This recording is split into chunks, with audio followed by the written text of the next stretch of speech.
Steve Jobs l'avait sorti de sa poche le 23 octobre 2001 pour la première fois. L'iPod, c'est fini, point final à une révolution qui aura duré 20 ans. Moins 42% sur les prix de reprise de certains appareils. Si vous comptiez revendre votre Mac pour boucler la fin de mois, ça tombe mal. Tablez sur le 19 août au mieux pour un Mac Studio avec M1 Ultra, sur le 4 juillet pour un MacBook Pro. Ce sera l'une des news dans Pommes. Les mises à jour de la semaine, pour les AirPods, le Studio Display. Mise à jour aussi du côté d'Adobe et de WhatsApp. L'USB-C sur toute la gamme iPhone 15, Minchiquo est affirmatif et on va en discuter. Comme chaque semaine, le dîner daily, très immersif aujourd'hui. Et puis le tuto audio, je vais vous expliquer comment extraire l'audio d'une vidéo sur un Mac.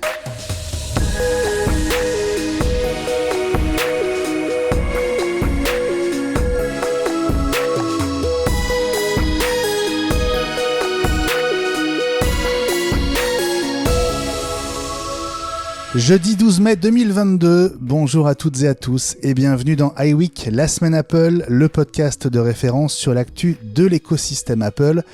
Benjamin Vincent au micro, c'est un grand bonheur de vous retrouver en ce jeudi soir, au cœur d'une semaine riche en émotions pour moi, avec un fils qui passe le bac notamment. L'heure qu'on va passer ensemble, tous ensemble, me réjouit et la team est au complet ce soir. Je vous salue d'abord Elie Abitbol, cofondateur du groupe d'Apple Premium Reseller, MS. MSC Croisière, tu veux partir en vacances. On a compris Benji, on a compris. Non, c'est MCS. Bonjour, bonsoir Elie. Bonsoir Benjamin, bonsoir la team et bonsoir Capitaine. à tous. On va t'appeler Capitaine ce soir du coup. Allez, Gilles Dounès également avec nous, co-auteur, ça tombe bien, de l'excellent iPod Backstage chez Duno. Il serait temps de le réimprimer d'ailleurs, Gilles, salut. Oui, il faudrait le remettre à jour surtout. Ah oui, bonjour. Mais quand même. Une bonne tranche d'histoire, on va en parler évidemment avec toi ce soir. François Le Truédic, enseignant à Vannes, professeur d'informatique et d'audiovisuel à l'Université catholique de l'Ouest Bretagne Sud. Je le dis jamais assez, mais je le rappelle aujourd'hui. Salut François. T'as raison, on fait de la pub pour la structure, mais c'est trop tard, les vœux Parcoursup ont été formulés maintenant, vous pouvez même plus vous inscrire. Enfin si, en procédure complémentaire, mais je dis ça parce que je suis en train d'analyser des dossiers, donc voilà, si vous voulez, je pourrais essayer de vous extraire un petit florilège des bêtises que je vais lire sur les dossiers de mes futurs étudiants, si vous voulez, ça peut être marrant. oh oui. Ouais. Vous pouvez plus vous désinscrire surtout. Maintenant qu'on sait où t'es. Et Fabrice Neumann, mentor parfois, mais mentor le plus souvent en technologie, consultant en DSI externalisé. Salut Fabrice. Salut Benjamin, salut la team, bonjour à toutes et à tous. Menteur, jamais. Non, jamais, surtout pas. Et surtout pas sur ton site pro-fusion-conseil au pluriel.fr et sur Twitter, absolument. bien sûr. Vous allez bien les copains ? Oui, ça va très bien. Ça va. Bon, ça tombe bien. Quel est, allez comme ça, petit tour collégial, quel est le sujet qui vous excite le plus dans le programme du jour ? Les lunettes auto-nettoyantes. Moi, les Apple Glass, bien sûr. C'est sûr. François ? Moi, le dîner des livres, parce que j'ai la dalle. Fabrice ? Et moi, plus sérieusement, le passage, j'espère, à l'USB-C partout, ça fait tellement longtemps qu'on attend ça que j'espère bien qu'on fasse un pas supplémentaire. Bon, on va évidemment en reparler, hein, comme tu viens de l'évoquer. On a plein de rumeurs à aborder tout à l'heure avec vous autour des prochains iPhones, alors 14 et 15. On va parler écran, encoche, connectique, hein, tu l'as dit. Du nouveau aussi du côté de Photoshop sur iPad.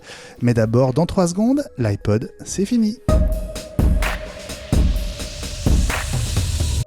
L'histoire avait commencé le 23 octobre 2001 et l'histoire retiendra cette date du 11 mai 2022, jour où Apple a refermé le grand livre de la saga iPod.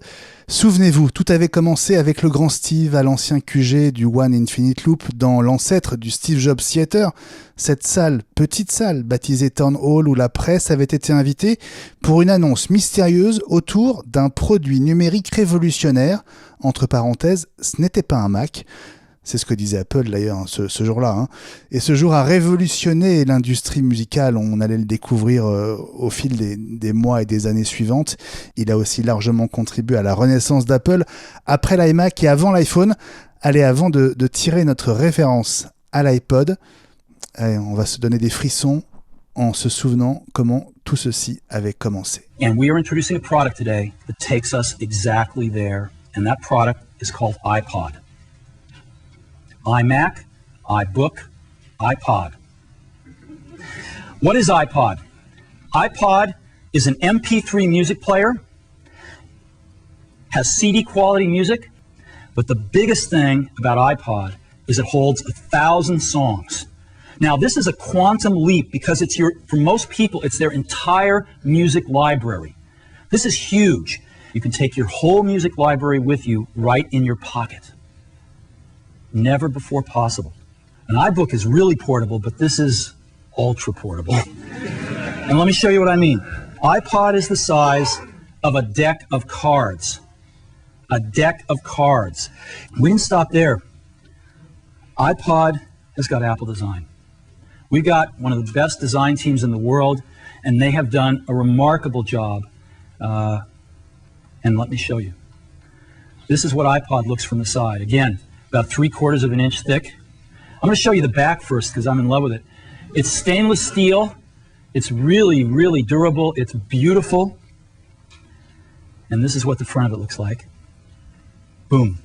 That's iPod. I happen to have one right here in my pocket, matter of fact. There it is, right there. Bon, c'est un moment d'émotion qu'on revit tous ensemble. Qu'est-ce que ça vous rappelle comme souvenir? Gilles, toi qui as écrit ce bouquin avec Marc Geoffroy sur l'iPod. It goes right in my pocket. Moi, j'ai pas voulu avoir d'iPod dans les mains avant d'avoir fini le bouquin, pour pas être sujet à cet effet de halo et tomber sous le charme, un peu sous l'hypnose de ce truc qui visiblement captivait et ensorcelait tous les gens par les mains de qui il passait. Et donc j'ai eu un rapport un peu décalé avec ça. Je l'ai eu en 2005. Une fois que le bouquin était fini.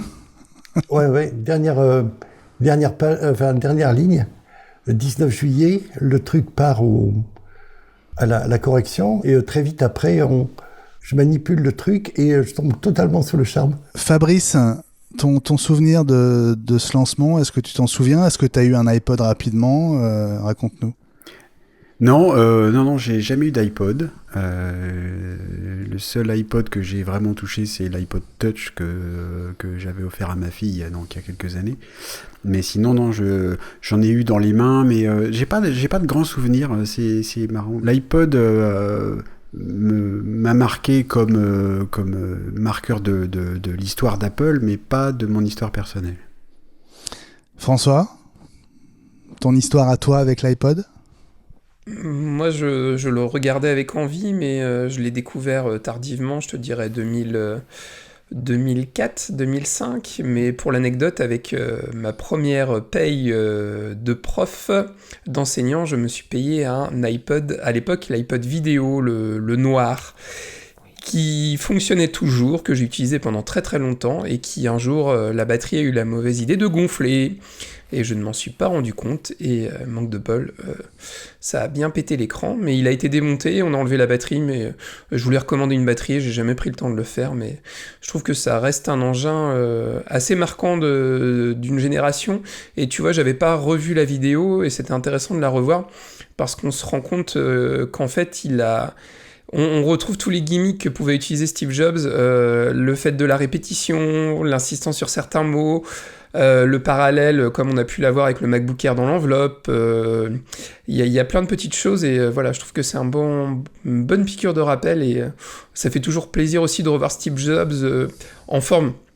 Parce que c'est vrai que sur les dernières keynotes de la fin des années 2000, juste avant son décès, il n'avait pas la pêche, là on voit, voilà, plutôt bien portant, et je trouve ça agréable aussi de garder ce souvenir-là de lui. Ellie, quel souvenir pour toi, l'iPod?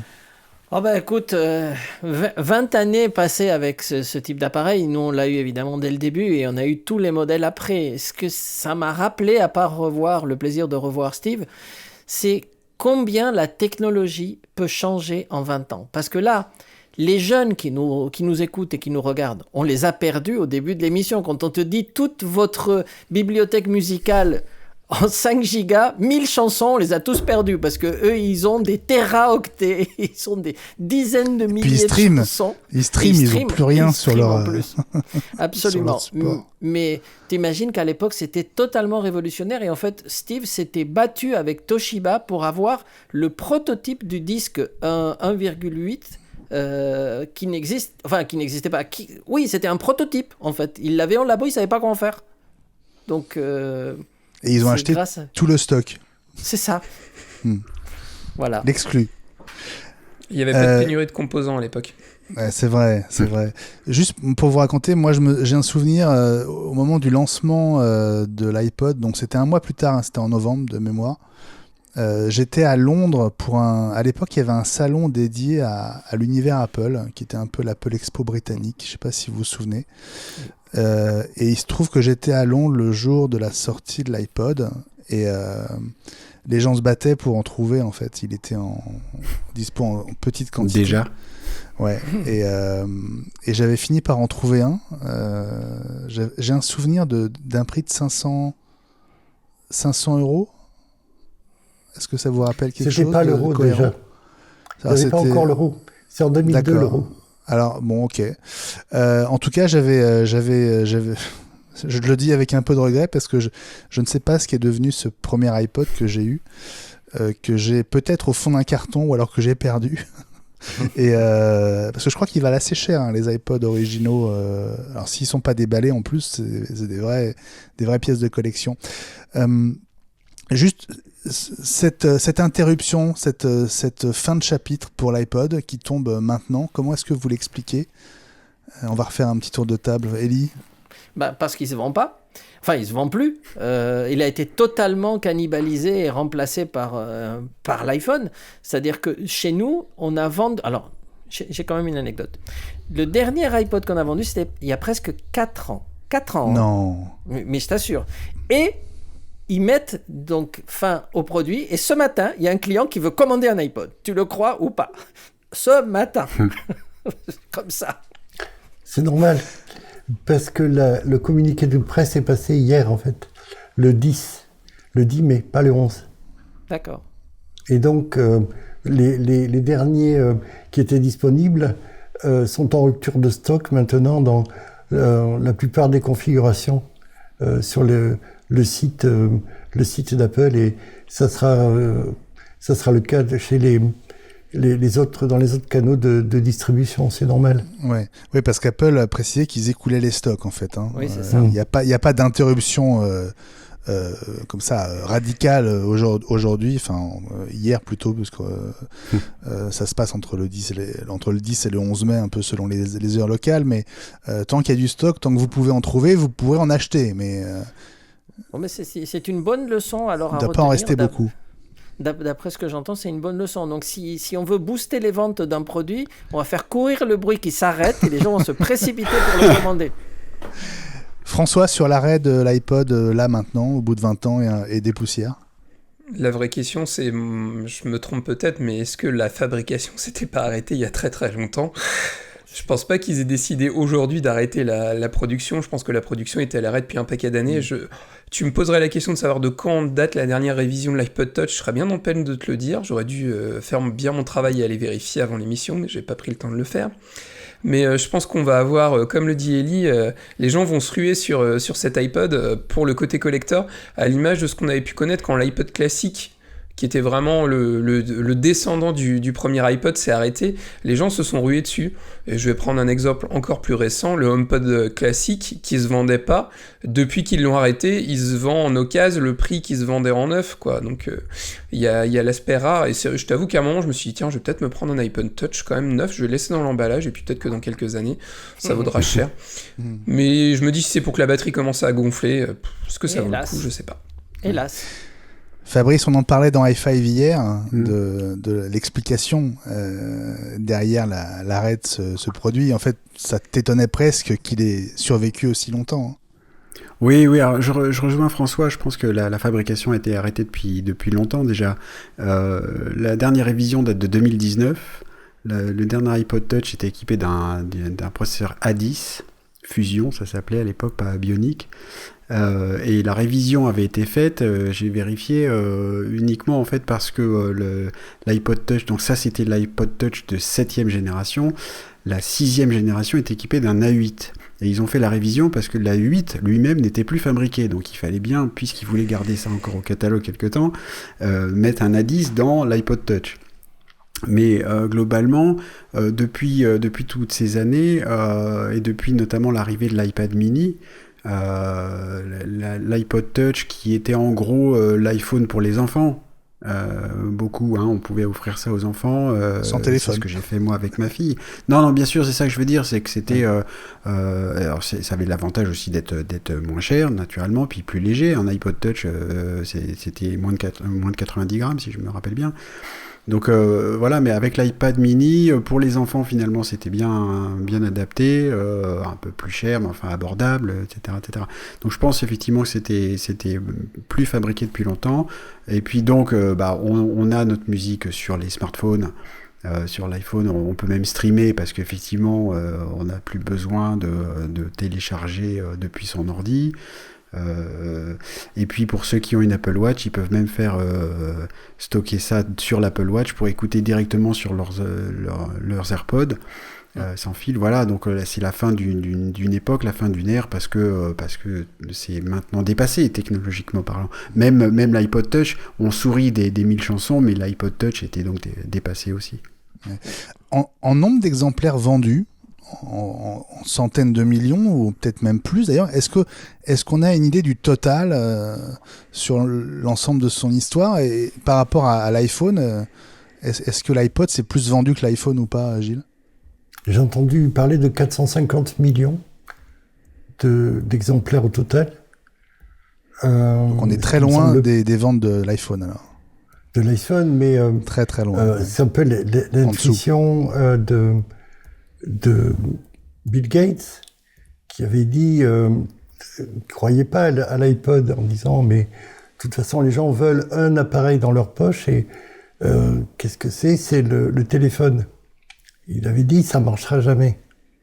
Il s'est bien planté, ça a bien marché, il a même essayé de faire un ersatz, mais les usages sont passés dans le téléphone, dans l'iPhone, et du coup, les ventes ont été démultipliées par les usages possibles.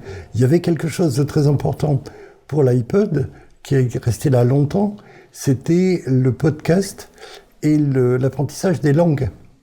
Ça a été un outil sur lequel le podcasting pour les langues a été défriché. L'éducation nationale, bien sûr, a essayé de faire aussi bien pour moins cher avec des clés USB. C'était la grande mode dans les conseils généraux, mais on n'avait pas la même chose avec l'usage, le push pour les enseignants, etc. Élie, puis j'ai une dernière question avant qu'on passe à la suite.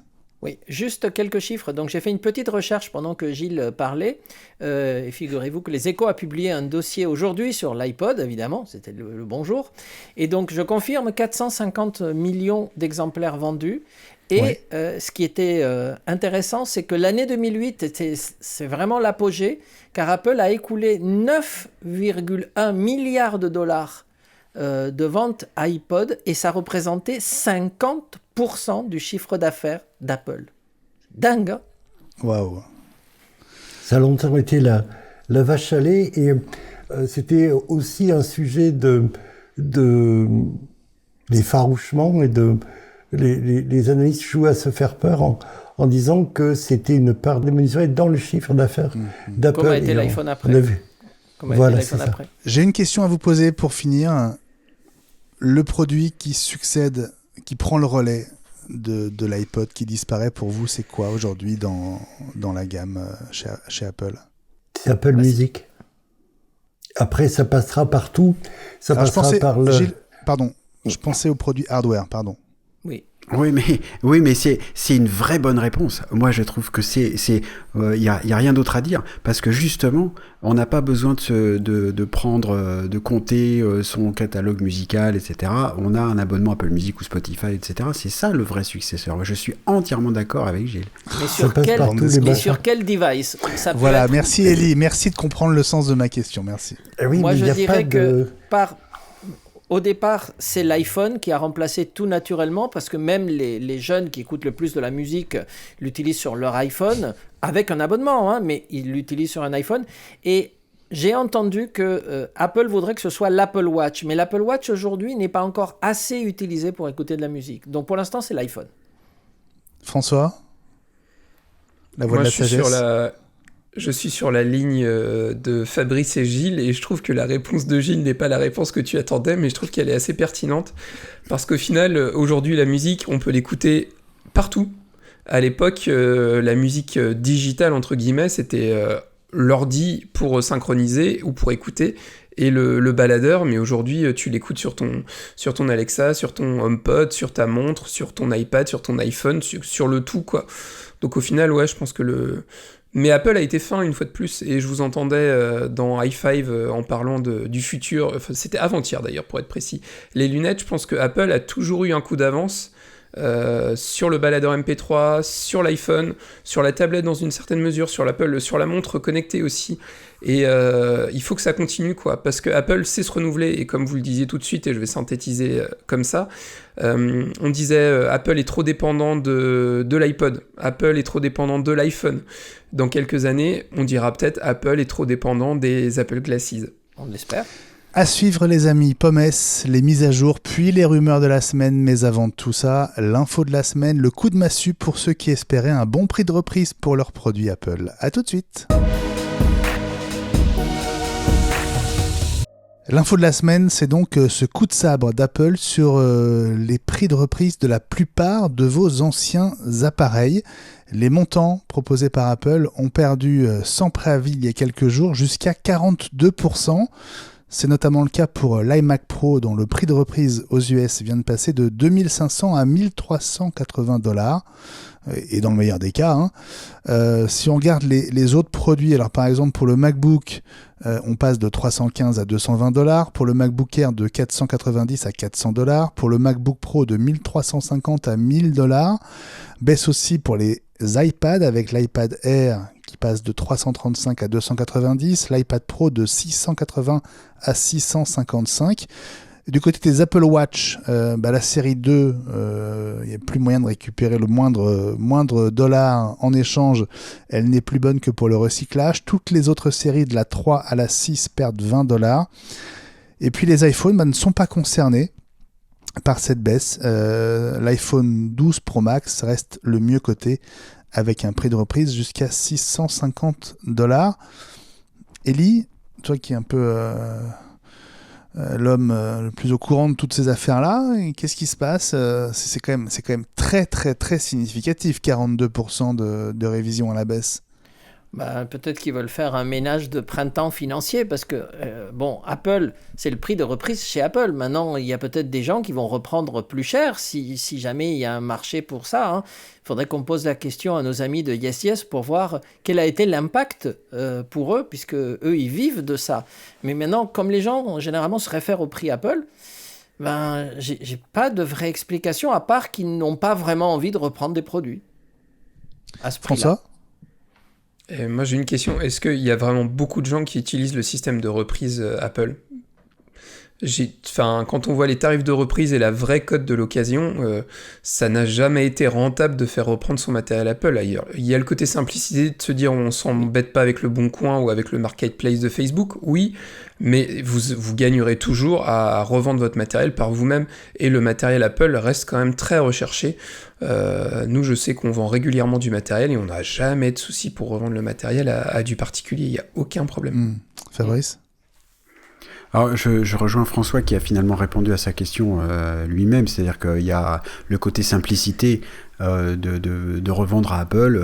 On donne son ancien, on repart avec le nouveau. C'est d'ailleurs ce que Apple voudrait que tout le monde fasse avec les histoires d'abonnement matériel. On en reparlera dans d'autres prochains numéros. Moi, mon analyse, c'est que c'est l'effet Apple Silicon. C'est-à-dire que le M1 et les suivants, ça fait badaboum. Tout le monde a plutôt envie de ça, et donc ça fait vraiment perdre de la valeur, et même la valeur intrinsèque au Mac Intel qui, on sait, dont on sait que la durée de vie est comptée. Ça fait des années qu'on est content de la durée de vie des Mac, ça dure longtemps, ils ont les mises à jour, etc. Là, par exemple, acheter un Mac Intel aujourd'hui, donc même d'occasion, puisqu'il n'y a plus que de l'occasion, on sait que, on se doute que les mises à jour système pour les Mac Intel s'arrêteront plus vite que pour les Mac actuels à puce M1. Donc là, c'est vraiment le coup de bambou dû à la puce M1 pour moi. Et d'ailleurs, on voit bien que les baisses principales, donc par exemple pour l'iMac Pro, donc plus personne ne veut, mais pour les iPads, la baisse est moindre, parce que on est dans la continuité, alors que là, il y a la vraie cassure avec les Mac. Le vrai problème, c'est que personne n'en voulait à la base de l'iMac Pro. Oui. Je voulais pas le dire, mais t'as raison. En tout cas, à ce prix-là, en tout cas. Gilles ? Oui, c'est ce qu'on disait vendredi dans i5, c'est qu'il y a cet effet Apple Silicon M1 qu'on a connu quand on est passé du PowerPC à l'Intel. La cote de l'occasion a pris il y a eu une sorte de riff, si vous voulez. Et Apple a anticipé cette baisse, comme d'habitude, mais je trouve que Daisy, le robot de recyclage du matériel Apple, je trouve qu'elle prend cher cette fois-ci. Là. Bon, en tout cas, c'est le conseil qu'on peut vous donner. Si vous avez un appareil à revendre, essayez plutôt le marché de l'occasion, les petites annonces. Vous obtiendrez un meilleur prix. Je peux glisser une pub pour mes camarades de Mac2Sell.net qui ont une cote de l'occasion qui est historique. C'était le premier sur le matériel Apple. Elle est maintenant régulièrement mise à jour. Il y a même 2 cotes pour pas vous faire enfler. Une sur le matériel de particulier à particulier et une autre pour la reprise par des professionnels, et ça couvre maintenant l'ensemble de la gamme Apple, y compris le M1. Donc c'est un truc de référence vers lequel on peut se tourner. Et donc l'URL c'est Mac2Sell SE2L.net. Voilà. Merci Gilles. Dans un instant, on passe à Pommes, le journal de la semaine.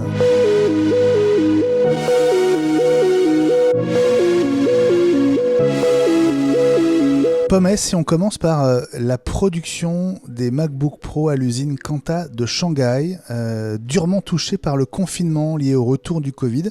Cette production, elle a repris, mais elle ne dépasse pas 30% des quantités habituelles. C'est le vice-président de Quanta qui a donné cette estimation cette semaine. Et sa prévision la plus optimiste, c'est 50%. Ça explique directement les délais, Ellie, pour notamment les MacBook Pro et le Mac Studio. Oui, le problème c'est le confinement qui est extrêmement strict, à tel point que pour la première fois, je crois, de l'histoire de la Chine récente, il y a même des habitants qui se rebellent contre le gouvernement et qui sont fortement reprimés. C'est-à-dire que les gens en ont marre, mais le confinement, il est ultra strict. Et dans une ville comme Shanghai, ça représente quand même un nombre incroyable d'habitants. Et donc, il y en a qui dorment dans les entrepôts, on l'a dit dans une émission, mais pas tout le monde. Donc, et là, il y a ils n'arrivent pas, ils n'ont pas assez de monde. Et en tout cas, il n'y a pas que assez de monde, c'est que pour pouvoir produire des MacBook Pro, il faut avoir les composants, il faut avoir les pièces. Et les pièces, elles viennent d'autres usines, elles viennent d'autres villes, des fois. Et si Shanghai est fermé, les pièces n'arrivent pas. Donc, du coup, comment faire ? Je disais tout à l'heure, parce que j'ai checké juste avant qu'on démarre cet enregistrement, on est sur le 19 août au mieux pour un Mac Studio avec un M1 Ultra. 19 août, on est le 12 mai, hein, donc juin, juillet, août, ça fait toujours 3 mois et une semaine au minimum, hein, comme ce qu'on disait dans F5 il y a quelques jours.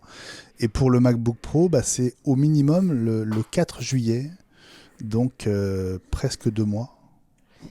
Et paradoxalement, on en reçoit quand même par très petite quantité. Donc, conseil, renseignez-vous. Il y en a dans les réseaux, dans les différents réseaux de distribution. Tentez votre chance. Il y en a. Pas beaucoup. Mais par contre, si vous voulez du modèle à la demande du CTO, là, par contre, bonne attente. Là, il n'y a rien à faire. On passe à la deuxième news de ce POMS cette semaine. C'est un départ de chez Apple. Un départ pour une raison pour le moins surprenante. Il s'agit de Ian Goodfellow, alors qui n'est pas n'importe qui, c'était le grand patron du machine learning chez Apple. Et il était chez Apple depuis 4 ans et il a prévenu son équipe de son départ en invoquant le retour en présentiel comme l'une des raisons principales de sa décision. Je suis convaincu que plus de flexibilité aurait été la meilleure stratégie pour mon équipe. Alors, c'est peut-être pas la seule raison, mais en tout cas, ça a joué. Fabrice, est-ce que c'est significatif quand même d'un vrai changement d'esprit et de culture lié aux 2 ans qu'on vient de passer, notamment chez Apple ? Alors c'est ce que j'allais dire, notamment chez Apple, on a aux États-Unis une grande vague de I quit, je démissionne, de gens qui ne veulent pas retourner dans leur boulot parce qu'on leur demande de revenir au bureau, parce que soit ils ont peut-être encore un peu peur du virus, mais aussi visiblement ils ont pris de nouvelles habitudes, ils se sont aperçus pour beaucoup qu'ils peuvent travailler de chez eux, peut-être plus près de chez eux, dans d'autres conditions. Ça a fait réfléchir beaucoup de gens et voilà que c'est un exemple chez Apple. On sait qu'il y a aussi il y a eu déjà des lettres ouvertes envoyées à la direction d'Apple de tout un tas d'employés qui disaient mais nous on n'a pas envie de revenir ou pas 5 jours par semaine, on a besoin de plus de souplesse. Voilà, donc il semblerait que malgré la beauté du bel immeuble Apple, là j'ai oublié son nom déjà. L'Apple Park. L'Apple Park, voilà, c'est très beau, mais personne n'a envie d'y aller. Enfin, pas beaucoup. Oui, c'est un bel immeuble. Ils n'ont pas envie de se faire parquer. Très bon. Ellie ? Oui, il y a un phénomène, il faut connaître la région, hein, donc pour savoir que ça peut jouer beaucoup. C'est que si on veut habiter pas très loin d'Apple, c'est-à-dire dans la vallée, les prix au mètre carré sont totalement prohibitifs. Il faut être milliardaire pour avoir une maison là-bas, du côté de Palo Alto, du côté de Cupertino, toutes les villes autour. C'est hors de prix. Donc il y a des gens qui habitent à San Francisco ou à South San Francisco parce que c'est moins cher.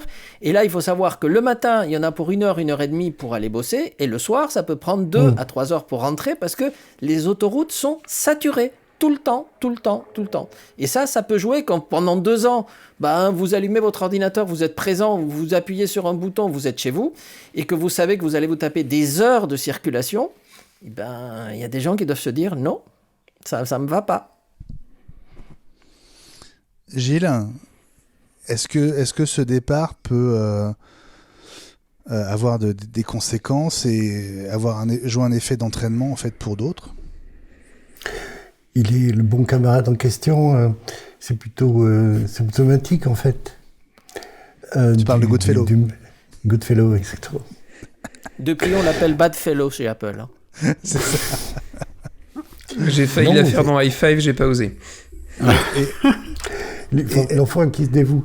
Et par rapport à la fonction qu'il occupait, est-ce que ça peut avoir des conséquences sur les projets en cours aussi ? Parce que c'était juste le patron du machine learning.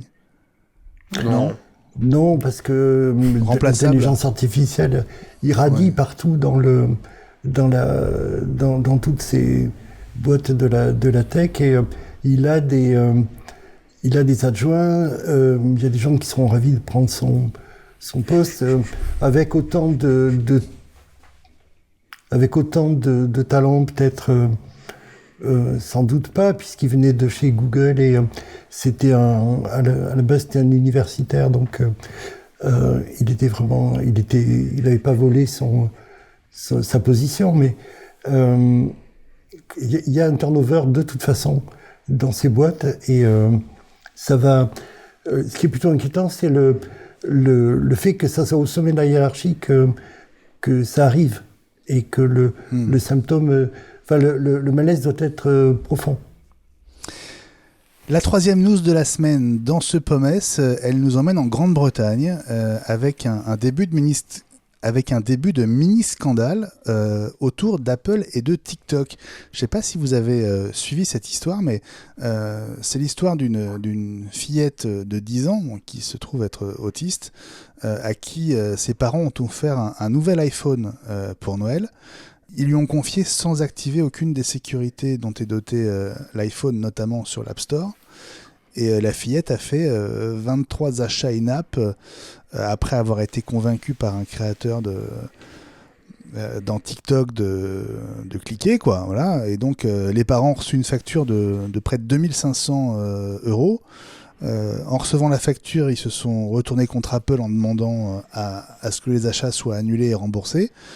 Apple leur a fait beaucoup de difficultés et c'est vraiment au terme d'un combat qu'ils ont finalement réussi à se faire rembourser, mais ils sont très remontés contre Apple. Et que vous inspire cette histoire ? Des parents imprudents, parce qu'on ne confie pas un téléphone capable de faire des achats sans mettre des restrictions. Aujourd'hui, ils ne peuvent pas l'ignorer. Le fait que cette fille ait eu des difficultés et que donc elle était plus facilement influençable par quelqu'un, il y a aussi une responsabilité de cette personne qui doit être identifiée, qui dans TikTok, voyant qui il avait en face, l'a quand même persuadé, c'est un abus de faiblesse, hein, donc de dépenser une telle somme. Hein. Apple, là-dessus, malheureusement, ils y sont pour rien et ils ont quand même remboursé. Donc, d'autant que, apparemment, le téléphone précédent, l'iPhone précédent qu'ils avaient offert à la jeune fille, ils avaient activé le contrôle parental et le contrôle des achats. Oui. Si tu mets pas la ceinture de sécurité à ton gamin ou si tu ne le mets pas sur le siège, s'il passe à travers le pare-brise, c'est pas la faute du fabricant de pare-brise. Mais est-ce qu'il n'y a pas un délai pendant lequel tu peux demander le remboursement d'achat est-ce que, comme quand on fait une vente par correspondance, par Internet? Le problème, c'est que ça se passe à travers TikTok et donc c'est peut-être un peu plus compliqué parce que c'est du in-app. Généralement, quand tu achètes une app sur l'App Store et que tu veux te la faire rembourser, ils te la remboursent instantanément. Ils ne te posent pas de questions. Ils ne te disent pas pourquoi est-ce que vous voulez. Ils te la remboursent. Hein. C'est comme ça. Si tu n'es pas satisfait. Ouais. Oui. Mais bon, là, ce qu'il y a, c'est que c'est $2500. C'est pas une app à $2 et ils te la remboursent tout de suite. Même un abonnement, tu lances un abonnement parce que tu t'es trompé et tu demandes à être remboursé, ils te le remboursent. Donc, il y a un délai pour le faire ? Généralement, c'est dans les 30 jours. Hein. Tu ne peux pas dire au bout d'un an, remboursez-moi. Mais dans les 30 jours, ils ne posent pas de questions. Jamais. Fabrice ? Pour moi, c'est tout le problème justement de la gestion de l'App Store par Apple. C'est-à-dire que tout ça est quand même un peu obscur et opaque. Et donc, quand on est client de TikTok, en dehors de cette histoire qui est un peu dramatique, on n'est donc pas client de TikTok, on passe par Apple et donc ça passe par la moulinette et donc on est obligé de se tourner vers Apple pour être remboursé parce que un vendeur via Apple ne peut pas rembourser ses clients en direct. Donc pour moi la responsabilité d'Apple elle est là, c'est dans son organisation de l'App Store. Après je suis assez d'accord avec ce qu'a dit Ellie, c'est-à-dire que tant que les règles n'ont pas changé, il faut bien essayer de protéger comme on peut ces enfants ou les autres par les outils proposés par Apple, et il y en a, donc on ne peut pas non plus dire qu'Apple ne propose pas d'outils. Pour moi, c'est vraiment ça, c'est l'App Store qui n'est pas clair, on sait bien, c'est comme pour la presse qui passe par Apple News, qui se plaint de ne pas avoir de rapport direct avec ses lecteurs. Il y a un vrai nœud à ce niveau-là, à mon avis, c'est ça que ça met en relief pour moi. Ellie? Mais le problème, c'est que même si Apple a un peu tardé, parce que je pense que l'affaire n'était pas simple à ce niveau-là, ils remboursent. Et généralement, je vous assure que quand c'est un achat par erreur, ça peut arriver d'un enfant, ils remboursent vraiment sans aucun problème. Si on a des App Store tiers, on va retomber dans le truc, faut-il du sideloading et des App Store tiers, vous allez tomber sur des gens qui ne vous rembourseront pas, parce qu'ils diront, dans les conditions générales de vente, que vous n'avez pas lu, entre parenthèses, l'achat est final et point. Et il n'y aura pas de remboursement. Et ils s'en foutent, puisque de toute façon, eux, ils n'ont pas une réputation comme Apple à sauvegarder, etc. Donc, c'est très dangereux dans ce cas-là. Bon, faites attention avec les appareils que vous confiez à vos enfants quand ils sont configurés pour permettre le paiement sans passer par votre validation, évidemment. On tourne une page et on se retrouve pour les mises à jour de la semaine. Et on commence par une nouvelle mise à jour du firmware qui va vous enchanter puisqu'elle concerne toute la famille AirPods. À partir des AirPods 2, je vois Fabrice qui danse la rumba. Donc jusqu'aux AirPods Pro, AirPods Max inclus. Mise à jour 4E71. Depuis qu'elle est arrivée, est-ce qu'on a réussi à savoir ce qu'elle apportait de nouveau ? Non. Eh bien non, parce qu'on ne le sait jamais, voilà, et on ne saura pas. Bon, voilà, alors, merci beaucoup, sujet suivant. Je peux même pas vous demander, est-ce que cette mise à jour, on l'a fait ? Parce qu'on ne contrôle pas non plus. Bah, c'est-à-dire qu'on ne contrôle pas, donc on peut même pas la faire ou essayer de ne pas la faire, justement, c'est pas possible. Elle se fait si elle veut, c'est ça ? Si elle veut. On a essayé tous les trucs qui étaient donnés par les différentes revues, etc., les différents sites, laisser les AirPods branchés à côté du téléphone. Moi, c'est resté toute la journée, il veut pas. Hein. Je l'ai. Mais comment il a fait ? Toi, tu l'as ? Ouais. 4, en fait, 4, ce que j'ai dit dans 471, ce que j'ai dit dans i5 a donc marché. Alors, c'était quoi, quelle partie ? Nu j'ai dansé. Ah non, pas celle-là. Finalement, j'ai pas eu besoin parce qu'il a fait soleil, très bien. Mais j'ai tourné 3 fois autour de ma chaise en chantant et voilà. Et youpi, ça a marché. Donc toi, tu l'as. On a eu du bol. Ouais. On a eu du bol. Nous, on a l'image, donc. Exactement. Bon, écoute, si tu remarques un changement, tu nous diras, hein, parce que. J'espère un changement, par exemple, que ça marche mieux parce que je sais pas si. Enfin, je pense qu'on est tous d'accord. On a tous de temps en temps des énervements à propos des AirPods qui sont vendus comme des produits magiques qui se connectent tout seuls à l'appareil dont on a besoin et franchement, ça marche pas terrible. Hein. Quand ils veulent. Voilà. Je pense qu'Apple nous écoute et il savait qu'on faisait l'émission parce que je l'ai aussi. Donc, voilà. Alors ça. Bah voilà. Tout s'arrange. Bon, voilà. Quelle mauvaise langue nous sommes. Vous avez donc probablement une mise à jour pour vos AirPods que vous allez recevoir sans vous en rendre compte. Si vous voyez ce code 4E71, c'est que vous êtes à jour. Autre mise à jour, cette fois-ci, elle concerne le firmware de l'Apple Studio Display. Deuxième mise à jour, encore une bêta. C'est la bêta 2 de la 15.5.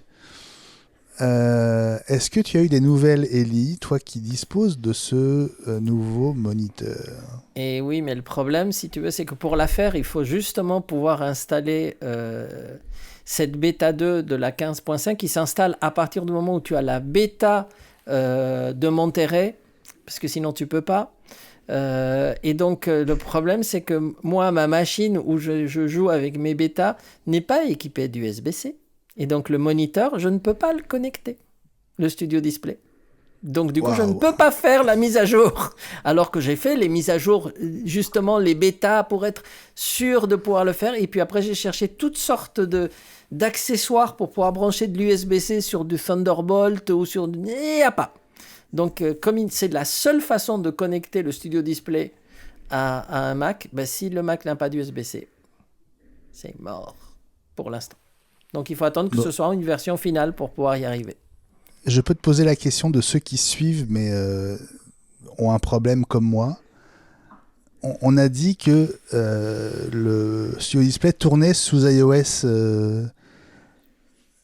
15. Oui, mais c'est Monterey Alors, pourquoi il faut qui un envoie Mac, la mise à jour. pourquoi il faut un Mac pour faire la mise à jour ? parce que c'est le Mac qui envoie la mise à jour. Et si on n'a Bah pas oui, Monterey, il n'envoie pas. L'écran n'est pas connecté au Wi-Fi au réseau, il faut bien que ça passe par le Mac. Donc Il c'est va le pas Mac qui télécharger télécharge iOS qui Ça- l'envoie à l'écran en fait. Yes. C'est d'une Ça, très c'est grande pas pour dire, mais- simplicité. S'il y a une puce non, c'est nul, mais, dedans, c'est il le doit y Studio avoir un Display. module Wi-Fi. Oui, mais qui n'est pas activé, visiblement. hein, C'est ça. Ce serait bien qu'il l'active. Pas encore. Mais il est en télétravail, je crois, donc c'est pour ça qu'il peut pas s'activer. Bon, En tout cas, je ne peux pas le faire pour l'instant. Voilà. Désolé. Donc les conditions, c'est d'avoir un Mac. Forcément, si on a un Studio Display, c'est qu'on a un Mac pour le brancher. Et d'être sous la bêta de Monterey. C'est ça. Voilà. La dernière bêta de Monterey. Bon, eh ben écoutez, bon on peut courage. peut-être juste ajouter que donc ce qu'ils essayent de faire, Apple, c'est des correctifs au niveau de la webcam pour essayer d'en améliorer la qualité. Visiblement, ceux qui ont fait la mise à jour pour l'instant, c'est pas encore ça. Moi, je suis pas très sûr qu'ils parviennent à obtenir une qualité vraiment formidable.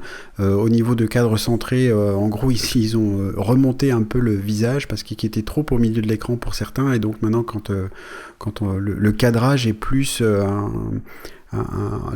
haut de la tête est plus proche du haut de l'écran, enfin de l'image, pour éviter qu'on soit uniquement centré le nez au milieu de l'image. Mais voilà, donc pour l'instant, quand on voit des comparatifs, notamment le blogueur américain Jason Snell a fait un comparatif parce qu'il a 2 écrans Studio Display chez lui. Il en a laissé un à l'état original et un autre avec la mise à jour, et l'amélioration de la qualité d'image est pas flagrante, quoi. Donc c'est pas encore ça. Non. Mise à jour toujours. Cette fois, on va passer à l'iPad et à Photoshop sur iPad, notamment, qui récupère des fonctions déjà dispo sur la version Mac.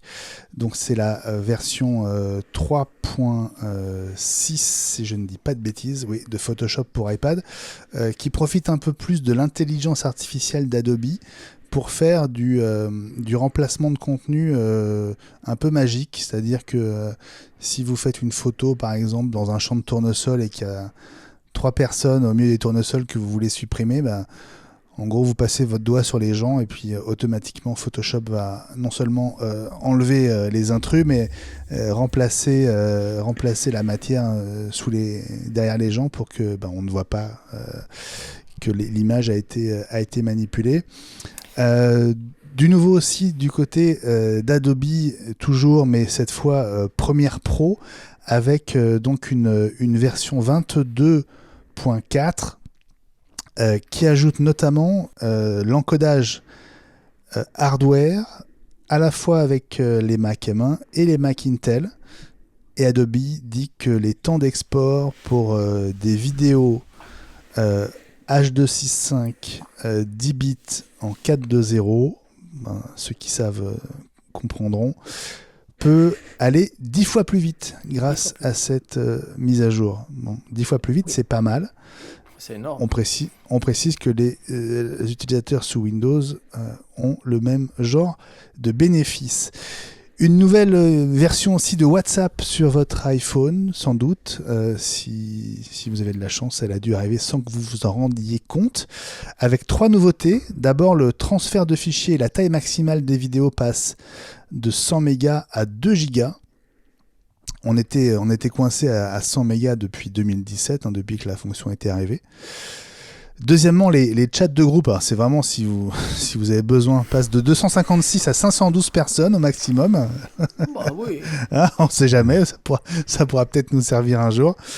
Et puis, il va être beaucoup plus facile de répondre à un message par un ou plusieurs emojis grâce à une rangée de 6 premiers emojis qui va apparaître. Alors, c'est toujours pas le cas sur ma version, mais peut-être que ça marche chez vous. Donc, 6 emojis qui apparaîtront très prochainement quand vous maintiendrez la pression sur un message pour y répondre. Vous aurez ces 6 premiers emojis qui apparaîtront juste au-dessus. Il suffira de cliquer sur l'un d'entre eux pour... qu'il soit envoyé avec votre réponse. Voilà pour ces petites nouveautés de WhatsApp. Tu veux dire un truc, Fabrice ? Juste pour compléter, parce que ces histoires d'icônes qui apparaissent, c'est similaire à la fonction tap back de iMessage, où on peut faire la même chose aussi. On laisse le doigt appuyé sur un message qu'on a reçu dans iMessage et on a quelques options justement pour répondre rapidement. Et puis ajouter aussi que moi je trouve ça très important, le fait de passer de 256 à 512 personnes dans les messageries, dans les groupes de WhatsApp, parce qu'on sait que c'est une des raisons qui ont fait le succès de Telegram, qui permet d'avoir des groupes de plusieurs milliers de personnes, et c'est ce qui transforme Telegram en une sorte de réseau social un peu privé. Et c'est assez étonnant en fait que WhatsApp, propriété de Facebook, Meta, n'ait pas eu cette fonction avant. Donc c'est pour ça que je trouve ça intéressant. Merci Fabrice. On marque une toute petite pause et on se retrouve pour les rumeurs de la semaine. Les rumeurs de la semaine, on commence par Ming-Chi Kuo qui a encore frappé sur Twitter en affirmant que l'USB-C remplacera le Lightning sur l'iPhone 15, toute la gamme, en 2023. Fini le Lightning. Vous en pensez quoi, Ellie? J'attends de voir. Déjà, il faut que le 14 arrive. Donc, Ming-Chi Kuo, dernièrement, n'est pas 100% fiable. Hein. Donc là, on est en train de parler d'un produit qui a plus d'1 an. Donc, je ne sais pas. François ? Logique. Les iPads migrent petit à petit sur l'USB-C. Je pense qu'il y a un moment où Apple le fera. Surtout à mettre en avant, comme on a déjà eu l'occasion de le dire, des formats vidéo très lourds, 4K, 8K, etc. Et c'est vrai qu'on transfère, même si le Wi-Fi marche bien, le filaire c'est pratique. Le Lightning est bloqué en USB 2, donc ça paraît logique. Gilles ? Comme mon camarade François, avec en plus la pression réglementaire de la Commission européenne, on en parlera peut-être la semaine prochaine. Fabrice ? Tout comme mes camarades, j'ai rien à ajouter. Voilà, point. Bon, alors parle-nous plutôt de la disparition de l'encoche qui serait aussi pour l'iPhone 15. Je précise sur toute la gamme, parce qu'on en parle déjà en partie pour la gamme iPhone 14, mais seulement sur les modèles Pro et Pro Max. C'est ce à quoi on s'attend. Moi, comme vous savez, vous vous rappelez peut-être, l'encoche, moi je m'y suis jamais fait. Si je change d'iPhone et que je passe à un iPhone, donc à un Pro Max pour le 14 avec des perforations en forme de i renversé sur le côté, peut-être que ça m'irait mieux. Moi finalement je comprends toujours pas la volonté de faire des trous en forme d'encoche ou juste de points dans un écran, alors qu'on pourrait mettre tous les capteurs un petit peu au-dessus et qu'on conserve l'écran pour afficher des choses. Ça me paraîtrait moi toujours plus logique. Ellie ? Juste une précision, parce qu'il ne faut pas que nos auditeurs aient une information qu'ils ne comprennent pas. Le fait de faire disparaître l'encoche ne veut pas dire qu'il n'y aura pas effectivement le trou et le petit système, ce qu'ils appellent le pile, c'est-à-dire ce que vient de dire Fabrice au niveau d'un i couché. C'est-à-dire qu'on n'est pas encore à l'iPhone qui sera plein écran où on ne verra rien, hein, même si c'est le 15. Oui, c'est plutôt le remplacement de l'encoche par un point d'exclamation. C'est ça. François ? Ça paraît plutôt cohérent, disparition sur l'iPhone 14 Pro et disparition complète sur l'iPhone 15, ça suivrait une certaine logique. On sent que ça pousse de ce côté-là. Maintenant, je trouve ça toujours dommage. On a maintenant l'encoche sur les MacBook Pro et on va les enlever sur les iPhones. C'est pas grave, c'est comme ça.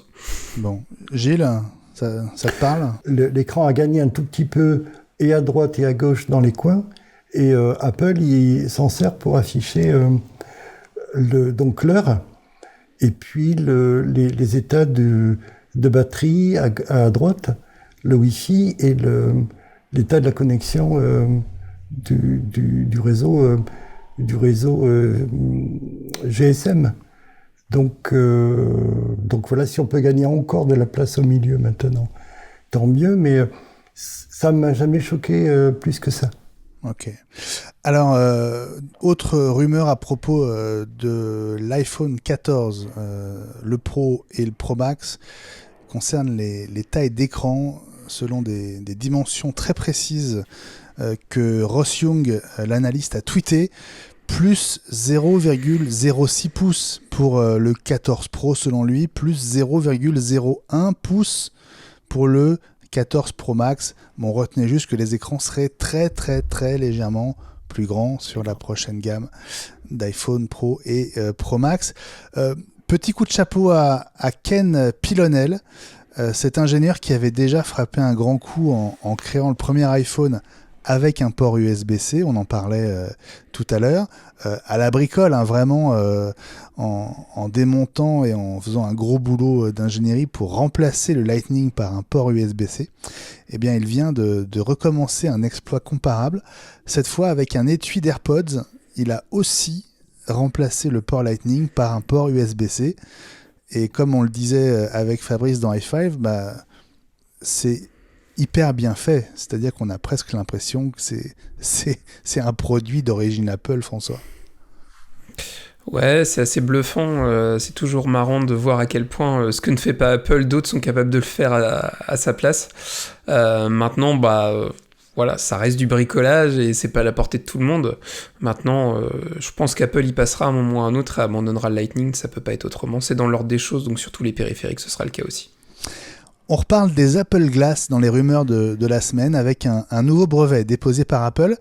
Alors, il concerne une technologie d'auto-nettoyage, alors non pas des verres, mais des modules optiques, hein, c'est le terme utilisé dans le brevet. Et quand on lit le brevet, on s'aperçoit qu'il s'agirait d'une technologie à base de vibration qui nécessiterait du coup un petit réservoir à poussière. Alors j'imagine mal tout ça sur une paire de lunettes, mais l'idée quand même, c'est d'avoir un champ de vision le plus propre, le plus net possible. Élie? Mais oui, ça a fait un peu rêver. On a un peu de mal à comprendre comment ça va marcher, mais on espère que ça va le faire. A priori, Apple y croit, hein, donc moi j'y crois. Fabrice?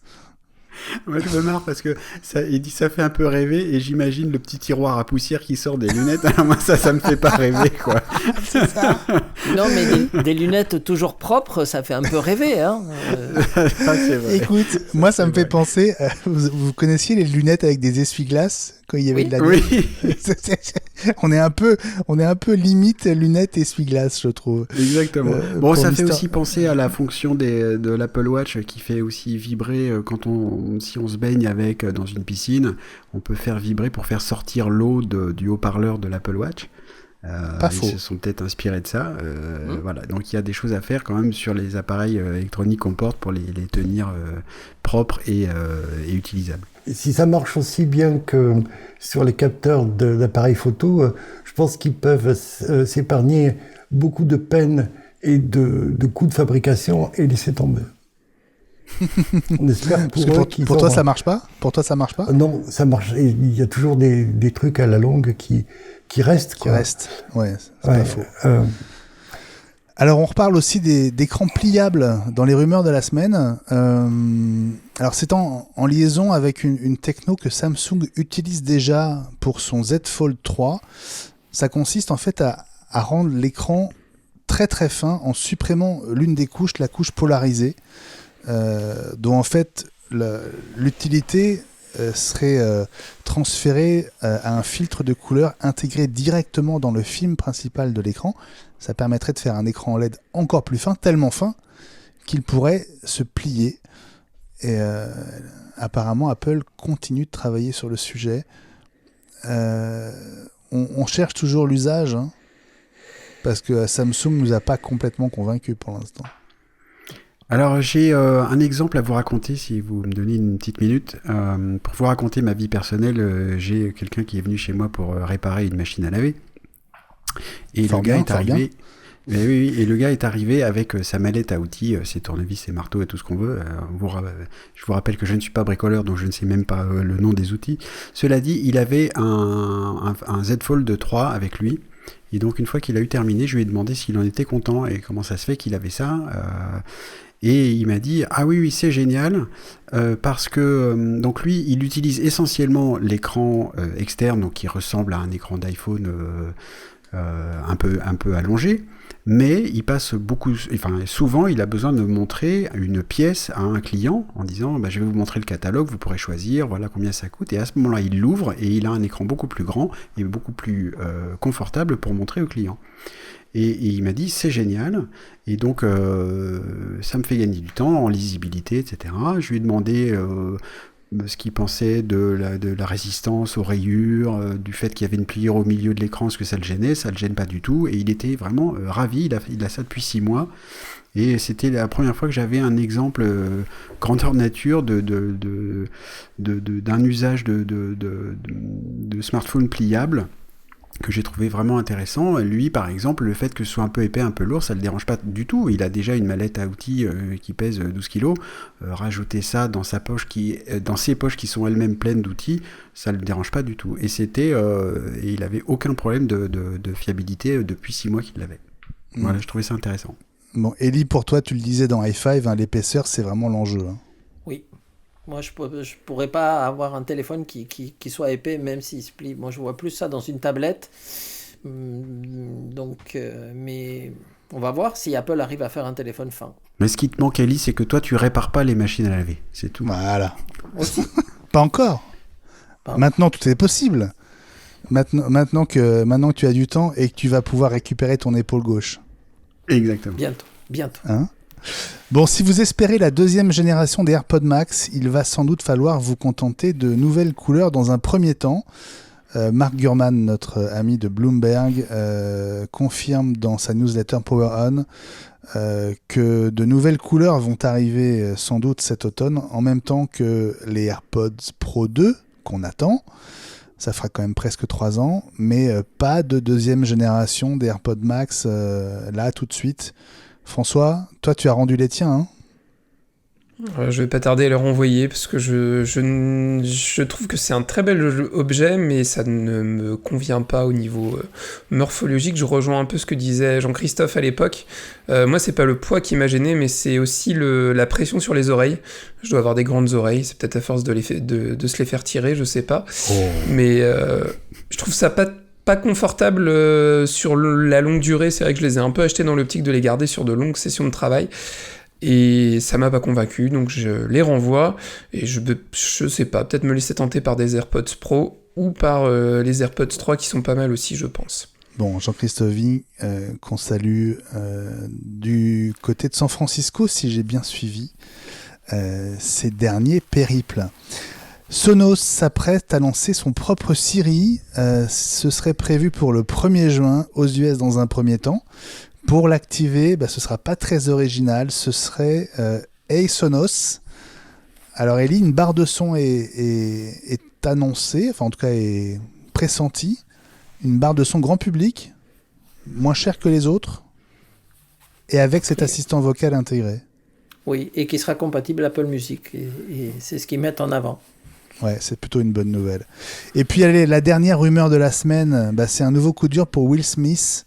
Il a un petit peu du mal à se remettre des Oscars, hein, notre ami Will, puisque la série Émancipation dans laquelle il joue et qui normalement doit sortir à la rentrée, apparemment elle serait repoussée à 2023. Est-ce que pour vous c'est la conséquence directe du bad buzz qui s'arrête pas vraiment, hein, pour lui? Moi, je crois qu'il est temps de tourner la page. Hein. Oui, sûrement, mais ça va le suivre encore longtemps. Je pense il me semble que c'est Ellie qui avait dit ça dans High Five, et je suis assez d'accord. Apple doit aussi attendre justement que la page soit un peu tournée pour que quand la série sort, on parle de la série et pas de la baffe donnée par Will Smith. Ouais. Et vous croyez que c'est pour ça qu'il la repousse? C'était moi. C'était François. C'était moi. On te rend tes lauriers, César. C'est vrai. Puisqu'on parle d'Oscar. Absolument. Allez, on se retrouve dans un instant, parce que je sais pas si vous avez remarqué, mais c'est l'heure du dîner. Et Ellie, tu passes en cuisine, n'est-ce pas? Mais oui. Alors à tout de suite. J'espère que vous êtes bien installés pour savourer le repas que tu nous as concocté, Ellie. Écoute, on est tous autour de la table et on est prêts pour l'entrée. Et oui, pour l'entrée, c'est un raté, hein. Donc j'avais intitulé ça en début de chronique. Il y en a qui ont essayé ou qui ont cru, et ils ont eu des problèmes. Et en fait, c'est une enquête. C'est une enquête sur la dégringolade actuelle des NFT. Vous savez, on en a parlé, les non-fungible tokens, qui ont connu un démarrage un tout petit peu en flèche, et puis qui maintenant se cassent vraiment la gueule, puisque y a un article très complet publié par CNET que je vous conseille, et donc y a des produits que des gens ont achetés jusqu'à $400,000 pour avoir un dessin d'un singe qui fait la tête. Et qui ont perdu 43% de leur valeur. Et en fait, l'ensemble de ces tokens sont en train de se casser la figure, y compris des NFT créés par Reese Witherspoon elle-même sur le monde de la femme et en fait qui sont passés de $34,000 le token à 10 000. Donc bon, mais à côté de ça, il semblerait que toutes les crypto-monnaies soient en plongée aussi. Donc ce monde du virtuel, décidément, a beaucoup de mal à passer. Et dans l'article, il y a plein d'exemples. Il y a même les photos horribles de ces singes qui font la tête. Et que moi, personnellement, je ne mettrais pas un centime. Et les mecs payent $400,000, ça me rend fou. Bon, tout est en train de se casser la gueule en ce moment, hein, en même temps. Hein. Mais là, c'était du virtuel. Quoi. Donc, c'est vrai, c'est très virtuel. On passe au plat de résistance et j'ai pas l'impression qu'on revienne vraiment dans le monde réel.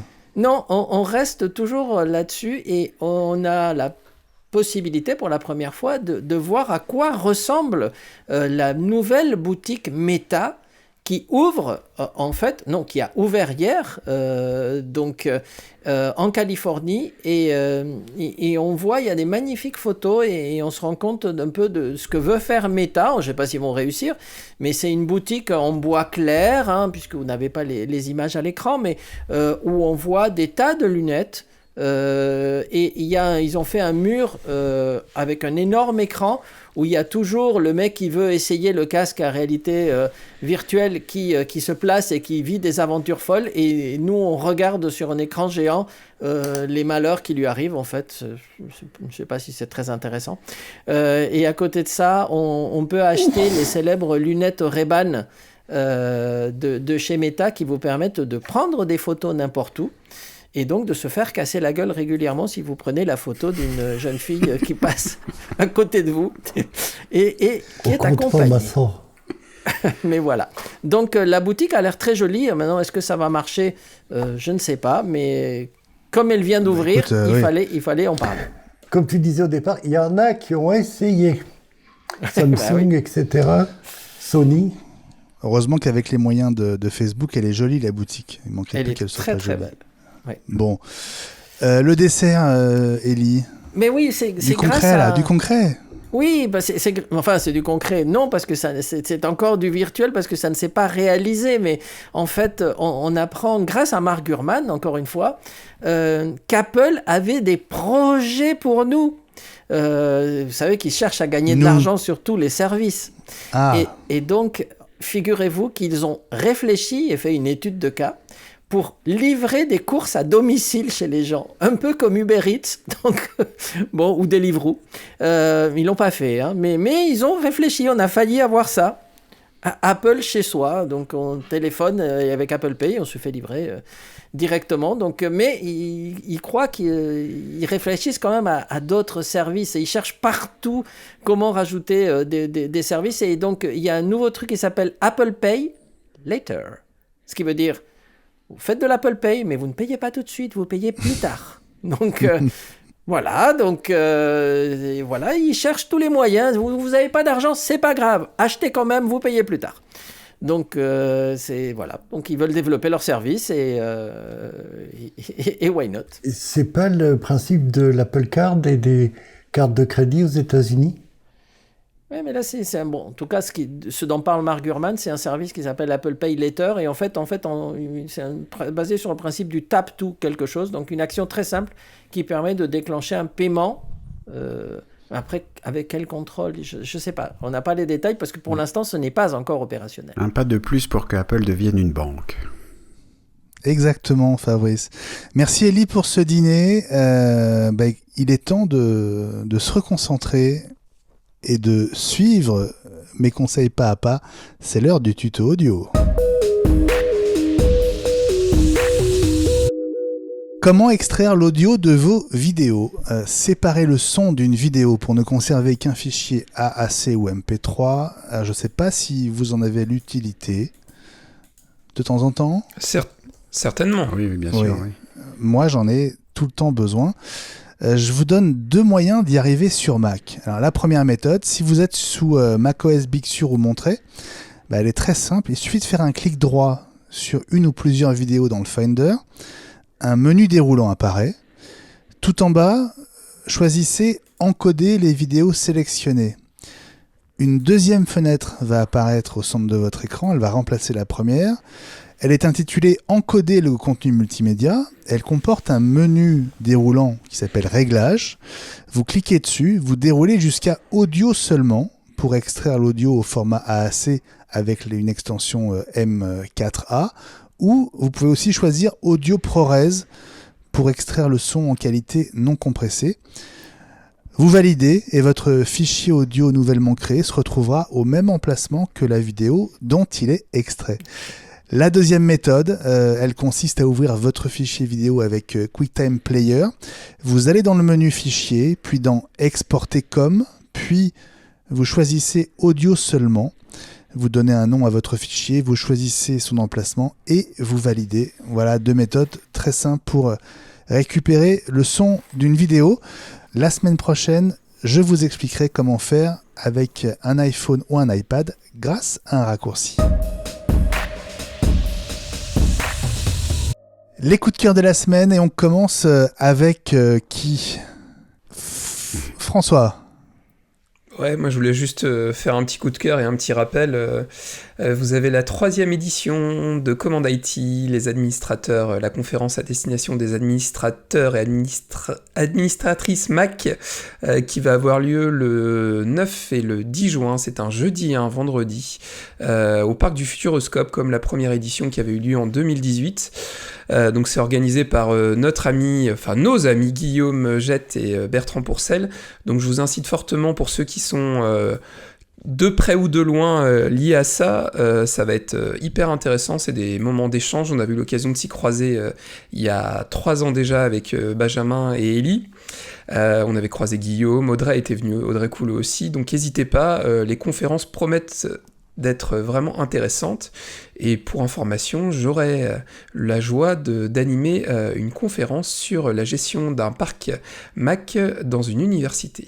Voilà. Formidable, avec François Le Truellic en guest star. C'est quoi l'adresse du site, François ? commande-it.fr. Génial.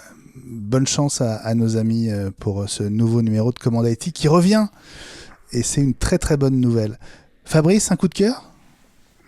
Oui, un coup de cœur, comme ça fait longtemps qu'on n'a pas parlé de Twitter et d'Elon Musk, je voulais signaler et conseiller la lecture d'un livre paru en 1985 qui s'appelle en anglais Ender's Game, en français La stratégie Ender, d'un auteur qui s'appelle Orson Scott Card.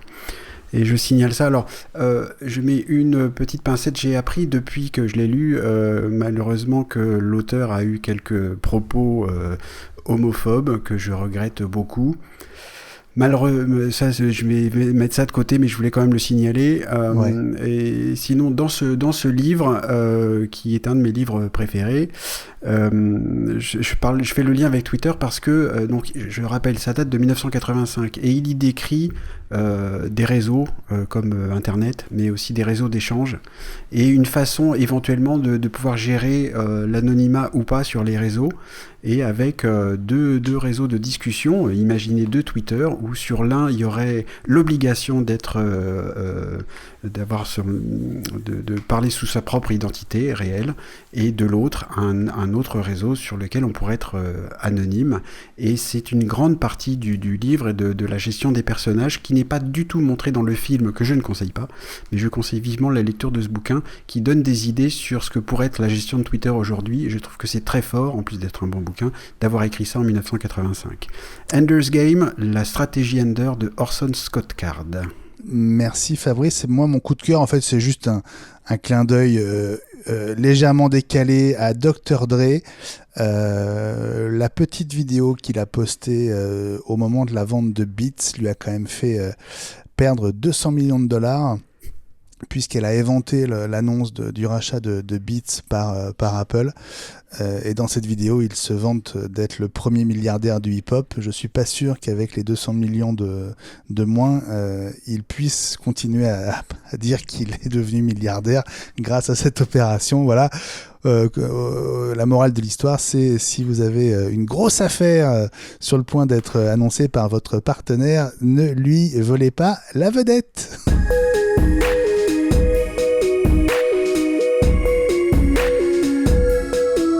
C'est la fin de cet épisode 90. Merci de votre fidélité. Grand plaisir de vous avoir retrouvé. Vous qui nous écoutez, qui êtes de plus en plus nombreux. Vous qui êtes là, mes amis. Je vous salue tous les 4. Elia Bitbol, François Le Truedic, Fabrice Neumann, Gilles Dounès. N'oubliez pas patreon.com/iWeek, Twitter @iWeekNews pour nous suivre, le hashtag iWeekLSA et évidemment i5 en quotidien, le podcast avec nos 5 infos essentielles tous les jours. On se retrouve la semaine prochaine pour l'épisode 91. On sera le 19 mai. Prenez bien soin de vous, profitez du soleil. Allez voir Doctor Strange numéro 2 comme Ali dans quelques instants. Salut à tous, bonne fin de semaine, bon week-end et à jeudi prochain. Bye bye. Salut à tous et à toutes. Bye bye.